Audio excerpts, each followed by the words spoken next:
Well, hey there, sober ladies. Thank you so much for joining me today for the Confident Sober Women podcast. I love being with all my ladies who know that sobriety is only the beginning. We do all this work to get sober and that initial phase of recovery, and then so much starts to happen, right? When we get sober and we start doing the work, of course we feel better. I know I did. I started to feel better really quickly because that's what happens when we stop loading ourselves up with alcohol and drugs and start following directions. But as most of you probably know, if you've been around here for a little while, after that initial stage of early recovery, there tends to be a ton of stuff that starts to happen. And I know for me, the most glaring thing that was still happening was my negative thinking patterns. And I kind of tout myself as the queen of negative thinking patterns. I really, really had to dive into that. Even after a few years of sobriety, I was still struggling with negative beliefs about myself. I was talking to myself in such a negative way. And I didn't understand that A, wasn't really normal, I guess. And I certainly didn't know how to fix it.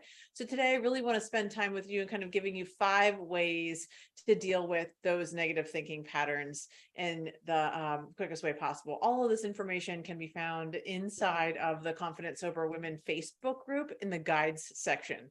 There is a video for each day of the challenge that's in there. And there's also a handout that you can use to help work through each of the things that I'm going to share with you today. So go on over there. If you're not a member yet, come on over and join. It's free and private. And in that guide section, there's a couple different challenges actually that you might find very useful, but this negative thinking one is pretty popular. So the first thing I really want to highlight is the reasons for negative thinking. So there's a variety of reasons why negative thinking happens, and each of us is very different, and we all have kind of different experiences. But the 3 main reasons why negative thinking patterns occur or thoughts occur are fear of the future, worrying about the present, and regrets from the past. Now, I dive deeper into each one of those again in that challenge, which I would refer you to over in the Facebook group. But just in a nutshell, many of us have a lot of fears about the future. People have been trying to predict the future for years. We tend to want to control things. And when the reality is most of life is truly out of our control. And then there's situational things that are happening right now in the present. You might be worried about, a sick child or being out of work or a health concern. I mean, there's lots of things that we kind of worry about on a very, very regular daily basis. And then, of course, we all have regrets from our past, or most of us do, right? We might have made decisions or made mistakes along the way that we're just not really proud of, and trying to figure out how do we navigate that and begin to reframe those in the most positive way possible. The second thing is to understand the types of negative thinking patterns.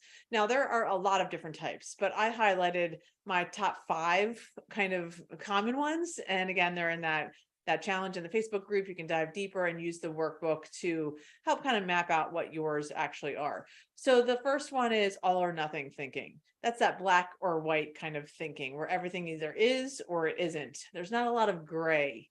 Overgeneralization is when we have something that happens maybe like one time, and then we make it, everything else is going to be that thing.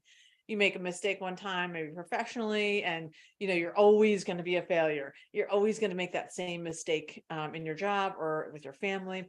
Catastrophizing is pretty common. I see this a lot with people who struggle a lot with anxiety. It's really when everything is a disaster, right? There's a ton of what ifs, like what if this happens, or what if this doesn't happen, or I do this, really. And it's kind of following down a line of thinking that gets to being the worst case scenario, but all the time, which is pretty exhausting, right?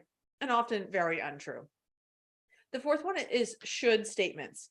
Now, I think many of us have struggled with this in a lot of ways. You've probably seen those funny memes that say don't should all over yourself, but that's basically when we're constantly looking for other things that we should be doing, right? For example, I shouldn't be taking a nap right now. I should be doing the laundry. I can't go out with my friend for a dinner date because I need to be home, or I should be home putting the kids to bed. It's kind of this almost a perfectionistic type of thing, and also pretty common in relation to our family of origin or whoever was raising us. We can sort of adopt some of those habits and make them our own. So should statements are a big one. And the last one I like to highlight is personalization, where everything is just so personal. It's all about you. And it's always about you. Somebody's always, not thinking when maybe they don't include you, then you're constantly thinking like, oh, it's about me, they don't like me, or oh, maybe it's because I don't drink, or I don't like their views or something. I mean, so you're always turning things to be about you and your qualities. The next area, the third thing, is identifying your negative thoughts. So your specific negative thoughts, what are they? Really diving in deep. I call this a thought inventory. So we're beginning to take that next step of knowing. Most of us probably know what ours are, and many of us have patterns with this. So it might be like, I'm not good enough, or I'm a failure, or I always make mistakes, or I can never do anything right, or I'm a bad mom. It can go on and on ad infinitum, right? So just really starting to identify what yours are. And then I dive really deep into this one in the challenge, which again you can find in the Facebook group, which starts to look at, what was happening right before the event, what happened with you and your thoughts during the event, what happens with your body, where can you feel it, what is the physical response you're having to that triggering situation, and then whether or not these thoughts are either real or imagined. I use the words rational or irrational, true or false. So taking that deep dive into an inventory is a critical part of eliminating your negative thinking patterns. And again, and this is work we do in the Sober Freedom Transformation. If you want to dive in and do more one-on-one work with that, you can certainly reach out. That is the work I do with my clients on a regular basis, because this is such a prevalent topic. The last thing, or the fourth thing, is taking that inventory truly. Now you have your negative thinking patterns, like what yours specifically are. The next thing is to evaluate each one of them. Look at each one of them that you've written down and assess whether it is rational or irrational. Is it true or false? And then we have to begin to do assessment with each one of those to know if it is true, what do we do about that? If it's not true, what do we do about those? And again, it's going to be your own personal journey and something that we dive into in the work together, because a lot of our irrational thinking patterns are just that. They're just not true. And most times we're not really thinking that way, or nobody's really pointed it out to us. So we've never even really challenged our thoughts in that way. So they just keep coming, they keep rolling, and keep us in that negative spiral.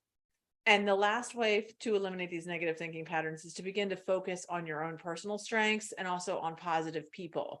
So we want to begin to identify our own strengths, which can be very challenging for some of us, particularly if we're in the sort of baby stages of emotional sobriety work, when we're maybe not feeling completely secure, we don't have a lot of confidence, and maybe it's difficult for us to come up with things that we're good at.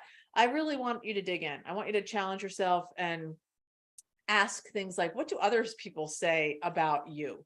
What do other people say that you're good at? What have been some of your achievements? What have you accomplished in your life? And I don't want to hear anyone say nothing, because if you've lived as long as I have, or even close to it, you've achieved some things, right? Maybe you graduated high school. Maybe you had a baby. If you had a baby or multiple babies, you grew an entire other human being inside your body and then delivered that baby to the world to grow up into a human adult, which is a pretty big accomplishment, in my opinion. If you did that multiple times, then you're a complete rock star. So check in with that. Maybe you've had some accomplishments at work, and it doesn't have to be big glaring things like you've received a medal for something, or you have some highest honor. These are just minor things, like I've got a little promotion, or I secured a job in the first place. I went to college. I set forth on a health goal, and then I followed through with it. I mean, these are all the kind of achievements that lead to identification of our strengths. So I'd really encourage you to dig deep when you start to say that I don't have any strengths, or I didn't achieve anything. That's just simply not true. So I'm here to say, I want to make sure that you are challenging yourself on that and digging in a little bit deeper. This work is so important for taking your life from kind of here to here in sobriety, that next level, really doing that identity work around who am I now? what do I want for my life now or for the future? And then putting into place the steps that you're going to use to get to those things. It's really tough to get to kind of an end goal if one, you don't even know what that end goal is. And then if you have no kind of measure or technique for getting the steps in place to get to that end goal. So that is why we do this work, right? That is why this is so important, because when women are saying to me things like, I'm sober now, I did the initial work of early sobriety, and now I'm kind of like, what do I do now? Like, what do I even like?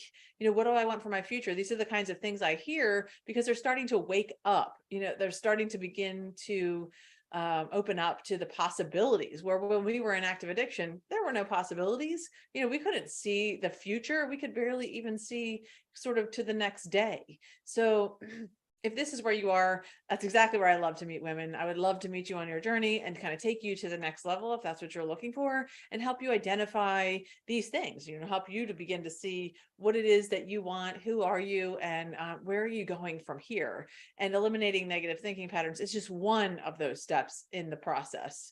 So I hope this was helpful. And I really look forward to seeing you on the next podcast episode. And if you have any questions or comments, come on over to the Facebook group. It's called Confidence Over Women.